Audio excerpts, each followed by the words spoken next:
کاکزانە سوپاس بۆ کاتی جەنابەت.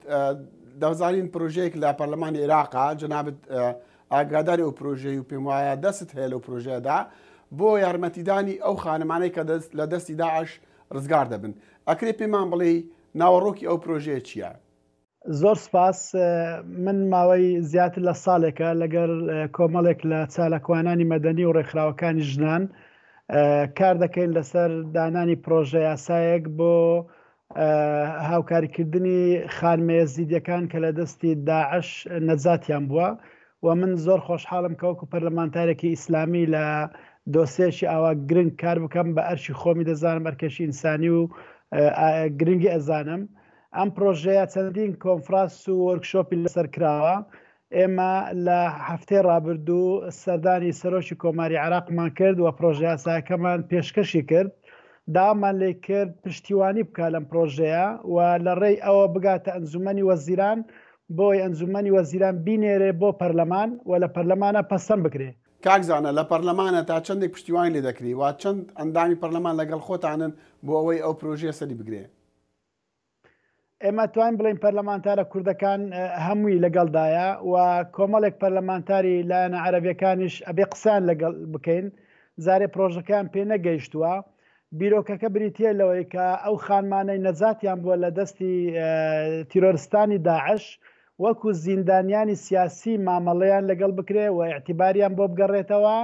ئێستا وەکو هاوکاریەکی کۆمەڵایەتی ئەکرێن وەکو بێوەژن و وەکو هەتی و ئەمانە ئەمانە ڕێزێکی زیاتریان لێ بندرێ. کاکزانە ئەو ڕێزی تایبەتە بەوەیە کە وەکو زیندانی سیاسی حساب بکرێن یان شێوەیەکی تایبەت مامەڵە لەگەڵیانە دەکرێت بۆ ئەوە یارمەتیان بدرێ؟ ئێمە لە پرۆژە یاساکە کۆمەڵێک ئامانزمان بۆ داناوە. یەکی لە ئامانزەکانی ئەم پرۆژە یاسا بریتە لەوەی کە باری دەرونی و کۆمەڵاتی ئەم قوربانیانە باش بکرێتەوە لەبەرەوەی بەشێکیان خانەوادیان لە دەستداوە بەشێکیان تووشی شۆک بووینە لە ڕووی دەرونیەوە پێویستیان بە چاودێری تایبەت هەیە پێویستیان بە خەرزی هەیە پێویستیان بە شوێن و جێگا و ڕێگای شایستە هەیە بۆ نیشتە جێبوون. ئێستا بەداخەوە بەشێکی زۆریان لەژێر خیوەتەکان دەژین لە نێو ئاوارەکانە ڕەچاوی بارودۆخی دەرونی و کۆمەڵاتیان نەکراوە و ئێمە دەمانێت حکوومەتی عێراقی بە مەسئولیەتی خۆی هەربستێ چونکە ئەو بەرپرس وە لەو ناوچانە کە لە دەست چوون نەیتوانیوە هاوڵاتیانی عێراقی بپارێزێ. ئەم هاوڵاتیانە کەوتونەتە دەستی داعش بە بێدەسەڵاتی خۆیان. ئێستاش لەلایەن کەسوکاریان یان لەلایەن خەڵکەوە کڕاونەوە یان خۆیان دەرباز کردووە ئەبێ چاودێری باشتر بکرێن و ڕێزیان لێ بندێ. کاکزانە میزانیەکی تایبەت بۆ دانراوە یعنی پێشنیازتان کردووە یان چۆن خەرج بکرێ ئەگەر قبول کرا؟ ئێمە پێشنیارمان کردووە لە ڕۆژی دەستگیرکرانیان تا ئەو کاتێکە پێویست بێت ئەمانە موسیەیەکی شایستیان بۆ بردرێتەوە بە پێی مەرجەکانی کە بۆ زیندانە سیاسیەکانی عێراق بڕاوەتەوە.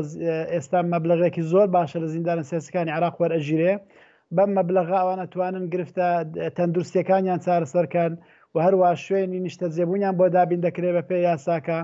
ئێستا بودجەیەکی دیاریکراویان بۆ دانەندراوە بەڵام پێشنیاری ئەوە کراوە کە موسیەیەکی شایستە و شوێنی نیشتە جێبوون و کردنەوەی خولی فێربوونی پیشە و ڕاهێنانیان لە ڕووی دەرونی و کۆمەڵایەتیەوە بۆی زاڵ بن بەسەر ئەم شۆکەی تووشیان بووە لە ماوەی دەستگیرکردنیاندا. پێشبینی ئەوە دەکەن لە کاتێکی زووە ئەم پرۆژەیە بگاتە پەرلەمان و ئەگەر گەشتە پەرلەمان زوو پەسەند بکرێ یان قبول بکرێ؟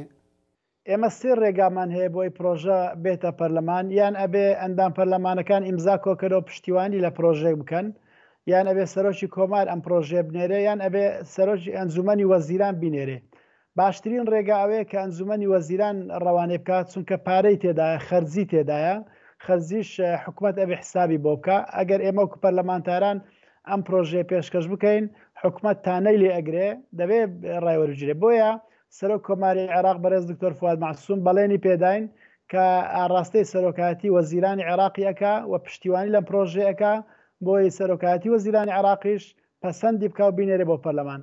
بە حاڵەتێک ئاگەهات بۆ پەرلەمان ئێمە ئەبێ کەمپینی بۆ بکەین و ئێمە ئەبێ سەردانی لایەنە سیاسیەکان بکەین و ئەو ڕێکخراوانەی کە بەکارەکە هەستاون ژنانی قوربانی ئێزیدی و ڕێکخراوەکانی ژنان ئەوانیش سەردانی لایەنە سیاسیەکانی عێراق بکەن بۆ ئەوی پشتیوانی لە پرۆژەکەیان بکەن. کاک زانە ڕۆستایی ئەندام پەرلەمانی عێراق زۆر سوپاس دەکەین.